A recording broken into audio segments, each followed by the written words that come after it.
Hello, and welcome to yet another episode of John Works Too Much. You guys are constantly like, hey, we make more videos. I'm like, here's another video. So, right now, we have a porch cover, which I love porch covers. They're fun to sit out in the rain, or the sun, or whatever, and just chill and enjoy your backyard, or your front yard, or whatever it might be. But what can make it better? If it was closed in and had heat and air. That's way better. So that's what we're going to do on this one. We're going to put in a French door right here. It'll have mini blinds in it. Those are pretty cool. I'll show you later. We're going to put in a couple windows. We're going to put hardy siding up, insulated sheetrock it, put in a mini split for heat and air, get some wiring in there, and then put a floor down and obviously paint it inside and out. So that's going to be very exciting. Now I want to talk to you guys about apologies. Okay, so a lot of times you disagree with somebody. Maybe they did you wrong. Maybe you did them wrong. And you go your separate ways for whatever amount of time. Maybe it's minutes and maybe it's hours or days or weeks, months, years, whatever. And in that amount of time, your brain is like, if they say this thing, I will say this thing. And if they lie to me about this, and it will be a lie, then I will prove that they're wrong by showing these texts and getting these witnesses, and I'll prove them wrong. And you're preparing your argument, like you're ready to go to battle. You finally meet back up. Your battle lines are drawn. You're ready to go to war with this person. You're going to prove them wrong. And then they do this. Before you start, I just want to say, I was wrong, I'm sorry, and I want to make it right. And then you are like this. Thank you? I guess you want to get lunch or something? Because it's very disarming when somebody's just honest with you. It's so refreshing when somebody just says, look, I did make a mistake, okay? It wasn't on purpose. I wasn't trying to do you wrong. Or maybe they were. Maybe they had a bad day or whatever in the world. But they've recognized that they did wrong, and they're trying to make it right. It is so nice. When a company does that, when a person does that, when a significant other does that, when a child does that, you're like, thank you. Thank you for apologizing, and thank you for making it right. So very few times in my life somebody's done that to me, and every single time I'm like, I want to be your friend forever now. I mean, we may have disagreed, but let's put that behind us and let's just be friends now. But I think that's a good habit to get into. So anyway, we're going to take this pile of materials right here and this pile of materials right over here, and then we're just going to, whoa, you okay? Are you okay? Oh, wow, you fell down. Oh, this? Yeah, no, it didn't take me long to work. You tripped for a second, I know, and then I just got this thing framed up, and I got the windows and the door in. So, are you okay, though? You are? Oh, you are. Thank God. Yeah, I was so concerned for you. So, surprise, everybody. I'm having a baby in China. Make my next pair of shoes, because these ones are getting really ragged out. Yeah, these. I bought these shoes from a drug dealer, and I don't know what he laced them with, but I've been tripping all day. So, anyway, what do we want to talk about? Anything at all? Tithing. That's a good point. All right, so I'm not a pastor, and I'm not trying to take your money, but I do think tithing is important. And this is why, okay? First of all, God tells us we should. And right there, like everybody tries to make all these excuses. But does God really mean blah, blah, blah? Does God, and you're trying to make every excuse you can. You're like, why don't you just try being obedient? And then if you're obedient, then you'd be like, wow, it really works, just like he said. And that's pretty amazing. But also, in my opinion, okay, like if you don't want to tithe, I'm guessing that you don't believe in the church that you go to. That you're just like, I don't know if they're being honest with me and whatever. Find another church. Find one that you love. There are churches everywhere. They're like really, really, really doing everything they can to spread the word of God, to help people in need, and just to like be a light to the world. And we need people like that. And so for me to give a tenth of my money or more that I make to God is like the very least I can do. It is like, I want to be doing all these good things. I want to be helping people. I want to be, in prisons helping out. I want to be helping out orphans and widows and all these things. But I can't because I'm too busy doing all this stuff for you guys. But the very least I can do is give money to people that are. That's like, if there's anything I can do, it's that. And then anything I do above that is important too. And I think it's important to volunteer. But I challenge you, give a tenth of your money to God. Don't tell anybody about it. See if he doesn't bless you. I'm pretty sure he will. Anyway, we found the cure to world hunger, and it's food. So get you some. Oh, how about? Ouch. Sorry, I didn't get much done today because there's so many mosquitoes out here. I don't know if it's been raining and humid where you're at, but I looked down, there's a swarm of mosquitoes, and I noticed, I was like, I feel like I'm floating, and I looked, and I was floating because there were so many mosquitoes, and they're big in Texas, that they were lifting me off the ground. And they were with their little stingers in me, and they were just using those, and then all of them flying at once. It was like they were 1, 2, 3, but it was really quiet, so I couldn't hear it because their air compressor. And it like lifted me up, and I was kind of like doing this number for a minute, and I was like, wait a minute. And we got some, we had some on spray that attracts mosquitoes. And I was like, this is stupid. So we got some off spray, and that really helped out. But as you can see, we did get some stuff done. So we got everything framed, and then the doors, the French doors, and the 2 windows in, and then we put up. Why am I dumb right now? Sorry, felt, synthetic felt. Up there is a vapor barrier, and then we got almost all the hardy up. But I've got to go look at Flip House because, you know, that's another thing that I do. And so the question that I have for you guys tonight, and I really want you to think about this a lot. You know, whenever they test any medication, they use placebo, and placebo is just a sugar pill. And then it's, you know, it's like, hey, do you believe that you're getting healed? And you're like, yes, and we're going to give you this fake medicine. And then over here, like, here's the real medicine. And a lot of times it's very comparable. But when they test diabetes medicine, do you think they still use a sugar pill? I mean, think about that tonight whenever you're laying in bed, not being able to sleep because you got insomnia. Insomnia is nothing to lose sleep over, by the way. Anyway, see you tomorrow. Oh, hey there. So if you're anything like me, you probably think things like this. Why would anybody in their right mind want to live in a $300,000 house when you could live underneath a $6 million bridge? Anyway, I'm here to give you guys some advice. Number A, we got all the siding up, which is beautiful, and everything is caulked, and the gutters are back on, and that's beautiful. Now, a lot of people, I see them hammer, and I'm like, I'm embarrassed for you. I want to tell your mother and your father they did not do a good job raising you, but I'm here to help. Okay, if you hold your hammer like this, that's horrible. You get no leverage, okay? Hold the hammer down like this, then you get a lot of leverage. You can hit it hard, and not only that, but your hand's not in the way. It's great. You're not busting your knuckles up. All right, I see a lot of people. They get, and they hold a nail like this. And when you miss and you hit, that's right on your fingernails and right on your bones. And let me tell you, I've done that a lot, and it does not tickle. Every time you want to use words that have 4 letters, and for me, it's stuff like this. No! I guess that only has 2 letters. Hold on. No, no! Whatever. Anyway, so instead, hold like this. Boom. And then, even if you do miss, you hit the soft part of your hand, the soft part of your fingers, and it doesn't hurt as much. Okay, so let's come on inside for a second. In here today, I know it's a little bit darker, but in here today, we got all kind of wiring done, which is great. We had our electrician worked on that. Then we got everything insulated. You can see there's some over there. My helper thinks that she's funny and told me it was cotton candy, and now my stomach's itchy.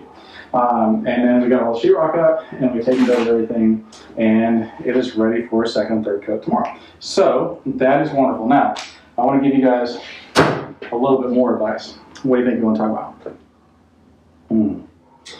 Driving. That's a good one. Okay, so number 8. If you're anything like me, you're very busy. You probably work too much. Nevertheless, when somebody says, text me the address, and then you do one of these things, I just want you to know you're wrong, okay? If you text like one line of the address, like, oh, it's 1609 Fart Drive or whatever, not good enough.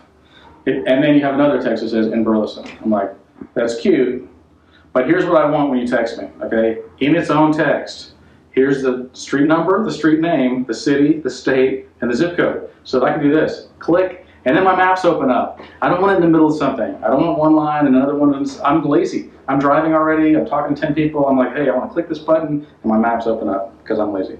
I think most people are. So do that. That's a good thing. Also, if you're driving down the highway and you're in the fast lane, you probably shouldn't be. But if you are, and then you notice that there's somebody behind you, and somebody behind them, and somebody behind them, and nobody in front of you, you're the problem. Fix it. Get over one lane. Let them pass you. So, a lot of times I'll show you guys how breaker boxes work and different things work. The important thing is this is your hot power coming in. These two are each hot power, and then that's your main breaker, and it connects to these bars that then you see that silver bar across the back that looks like jack-o'-lantern teeth. That's where your power is. That's where it will shock you, and then each of these screws where the breakers are. So I don't know if you can see all these skeletons, but all these, yeah, get up in there, all up in there. All those lizards have died, but keep going up. What is that? It's a live lizard. Back behind these things, that's like crawling up and down right on that bar. I'm not even making it up. I opened the box up and I looked, and this lizard's tail just goes right up in there. So That's interesting. He will probably join his brothers in death. I think that oftentimes there are traps that are set for us, and these guys have all fallen for it. They thought they were safe. Maybe it was warmer in here or something, but so you can see they've been having babies, and I guess they've been doing whatever it takes for lizards to make babies. But yeah, this one's, he's not going to last much longer. So I'm sorry, lizard. I'm not going to chase you down in the breaker box and lose my life over it too. All right. Good morning. So there's a problem in this house, and that is that they're making glass so clear these days that you can literally see through it. And what happens is that birds will come and they can't see the glass. They don't know it's glass, and so they'll hurt themselves. And so we had today an ostrich and a penguin both flew into this glass. But to me, it looks so clear. I'm just like, I don't know how they did it. It's truly amazing to me, but pretty much amazing. All right, so today I'm giving out free advice for $10 on literally any subject. So all you gotta do is pay me $10 and then you get free advice on literally anything. So just cash at me or Zelle or whatever. Cash is fine too, checks. I'm really not particular because it's just free money. But I'll give you advice on literally anything. So it could be, it's not going to be good advice. It's probably not going to be accurate. I'm not going to Google it. I mean, you could, but I'm not going to do any of that stuff. But we are going to take this window out. We're going to frame this up, and then we're going to do some paper bed texture and paint out here today. So I hope you guys have a wonderful day. Love you, mean. So I think that when you try to milk a cow and you can't, I think that's an utter failure. All right, so let's say that you take out a window, and you're not going to have another window here, but you have an alarm system. What do? Do you want your thing always going off like you got an open circuit or whatever? The answer is no. Okay, so look, this has a blue and red wire, or sorry, a black and red wire, and then it goes up into here, and there's usually like a sensor in there, and then inside the window, that's right here, then there's usually like a magnet stuck in there somewhere, which I don't know where it's at. It's in the frame. Anyway, so then whenever they break contact, then it's like, hey, the window's open because there's a magnet, so it connects these two wires, right? So you're like, do you want that to be going off all the time? Like, hey, back window open. The answer is no. So what you do is you splice these two together, and you just touch them, and then they've always got contact, and it'll just show that it's always closed. That's how you do that. So hope you guys learned something. And still giving out free advice for $10, so get it on that while it's cheap. And you guys have a wonderful day. So we were getting done early today, and there's a reason for that. But let me show you what we did. Remember, we took this window out. The flightless birds flew into it, and that was a real problem. So we walled this up. We're going to put trim around it. It's going to be beautiful. We insulated everything. Sheetrock and bed texture. Or sorry, we haven't textured yet. But then we put some trim up, not the baseboards yet, because we haven't done the floor. So Monday, we're going to come back and do all the rest of this. The reason why we're leaving early today is two reasons. Number A, the Frog Street Splash show is going on, and that starts tomorrow, and so we're going to bring a screen over there, and we love Frog Street. They're just the nicest people, and they have great organization, and I just love them. So we're going to bring them a screen.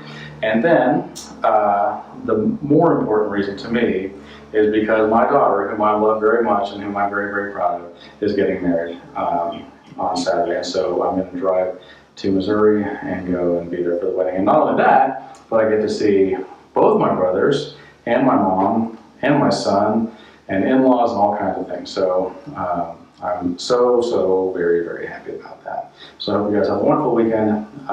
It's a long weekend for me, but I'll be back and we'll do some more work. All right, love you guys. Here we are in downtown Springfield, Missouri.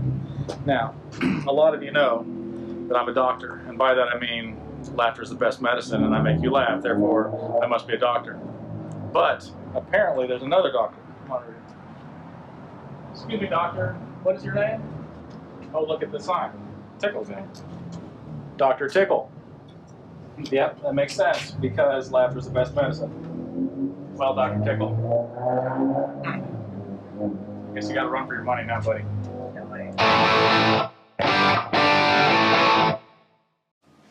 Oh, hey there. You guys are still here watching. So today we have a multi-level project. If you remember, last week we added a room on, and we closed up this window over here. We're going to remove this pony wall. Sorry, I can't talk. We're going to put in all new floors. We're going to redo a bathroom. That's unusual for us. And we're going to add some outlets to this in the middle of the floor, which after the fact is not really easy. Now, As many of you realize, I got to go to my daughter's wedding this weekend, and it was wonderful. So I drove to Missouri, and as I was driving, I was like, I bet a lot of people don't know this stuff. So I want to tell you about signs, because I think signs are important. So if you see a sign and it looks like a shield, right, and it's got red and blue on it, then that is usually an interstate. And you know, if you're anything like me, you're like, why does Hawaii have an interstate? I mean, think about it. It doesn't make sense. Nevertheless, interstates run north and south and east and west, right? And if you start on the west coast, then your north and south ones are 5, 15, 25, 35, 45, and so on, right? And they go north and south, and they usually end in a 5, or at least in the odd number, because, you know, they had to fill in the blanks on some of them. They started doing that, like, I think in the 50s. Once they go east and west, start at the bottom, and they would be Highway 10, Highway 20, Highway 30, Highway 40, and so on. And those go east and west. So that's kind of interesting. But if you're in one state and you're going across, then you might notice, like, what are these green signs that say mile and then a number, right? What is that? Well, those are mile markers. And so when you come into the state on one side, whether it be north or south, east or west or whatever, then it will start at 1, and then it will go up till you run out of state, right? So in Texas, it will be like you start at 1 and you end up at 752,486,000, I think, is your last mile marker in Texas, because it's big. And then you will notice that whatever the mile marker is also on the exit, right? So you're like, oh, so Cooper Street is mile marker 477. I don't know if that's true or not, but whatever it is, that's the mile marker. And then you're like, oh, that lets me know that I'm 3 miles away from whatever in the world. So then this is also interesting. On your interstates, when you're coming along and you get to a big city, usually they split and they do a loop around the city, and then they come back and they merge again, right? And that makes a loop. And so those loops are usually the name of the highway. So like if you're going down 20, then it splits around Dallas-Fort Worth, and then that becomes, or I guess mostly Fort Worth, becomes 820, right? And so there's 820 north and south, whatever, and then it splits around. And that's because on 20, that is and you would think it would be the 8th one coming down 20 in this state, but it's not. They only do it on 2. So it would be 220, 420, 620, 820. So it would be the 4th city, major city on that highway. And that's how that numbering system works, which I think is pretty interesting. On state highways, that's the SH, and then whatever those are usually white signs. I don't know how they pick that number. I guess they just I think they roll dice and they're like, okay, multiply that times 10 and subtract some. And then there's other ones that FM, those are farm to market roads, and I don't know how they name those either. But it got me thinking, you know, sometimes you're driving along and you see the signs and you're like, I can actually interpret these signs, and that's very helpful, right? Like, I'm going to go in the correct direction. I'll get there quickly and efficiently. And so maybe you're driving to Springfield, Missouri, and you're driving for hours, and then all of a sudden you see the sign, and you're like, it says Springfield 400 miles away or whatever, right? But then as you get closer, then the sign, you know, there's more and more signs. They're like, hey, you're 100 miles, 50, 2010, you know, whatever. There's a lot more signs the closer that you get. And then you start seeing signs like, oh, Springfield McDonald's is coming up or whatever, right? And so in life, that's true too, right? Like, we start seeing signs, we see one every once in a while, like, I think we're going in this direction. And then we see more and more signs more frequently, and we're like, I think we're getting closer to what we're headed for. And so Jesus said that whenever you see these things happen, these are the beginning of birth pains. And he talks about wars and rumors of wars. He talks about natural disasters and people being very rebellious in every possible way, and all the sexual immorality and so on and so forth. And if you've looked at this at all, or have even been, I don't know, alive in this century, then you realize that these signs are everywhere around us, right? And if you notice that the beginning of birth pains starts off relatively mild and very far apart, but the closer you get to the baby being born, they get more intense and more frequent. And so I think that that's a good sign that we are getting closer to the end. I'm not saying it's going to be tomorrow, but maybe it's time to get right with Jesus. And we're going to get to work. All right, bye. Well, you're recording. Okay, I won't. Okay.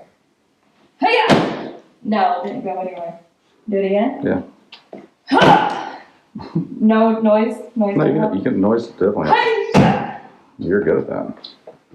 No, it ain't going nowhere. Let me try.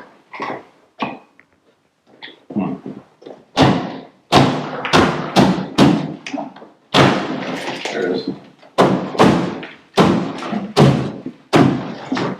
Looks like it did work. You make it look so easy. Yeah, well. There you go. Ta-da! Yay. Look at us. You ready? Yeah. Hey, yeah. Keep going. What are you so angry about? I feel so much better. What are you so... What in the... Dear Lord, Brooke. Watch out, Drew.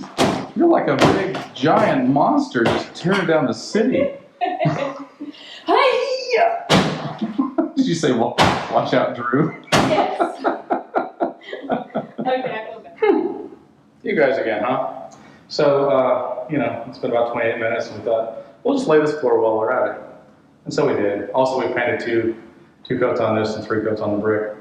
We had to tape everything off and do all that. So, that's what it looks like, and that's how it's done. Boom, goes the dynamite. So, Mike, what do you want to talk about? Oh, okay. You want to talk about a frog? Yeah. That makes sense.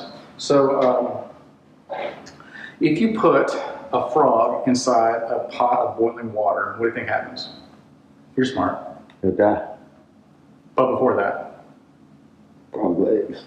he jumps out, right? He's like, that's boiling water. Ah, that hurts. And he's out. He's going to get hurt, I ain't never seen one jump out. but he's going to live. Well, let's just say for the sake of the story. Okay? But if you put that same frog in room temperature water and then slowly heat it up, slowly, then he will sit in there until he dies. Because it's just a little by little until finally. And I guess do they turn over and float? I don't know. I've never done this personally. I usually take the legs off and then throw them there. That sounds really cruel and unusual. Nevertheless, what's the moral of the story? Well, that's a good question. A lot of times, people be like, do you feel any older now that you're spiritually 32 years old and in real life 48 years old? And I'm like, no, it feels the same as 31 or 47.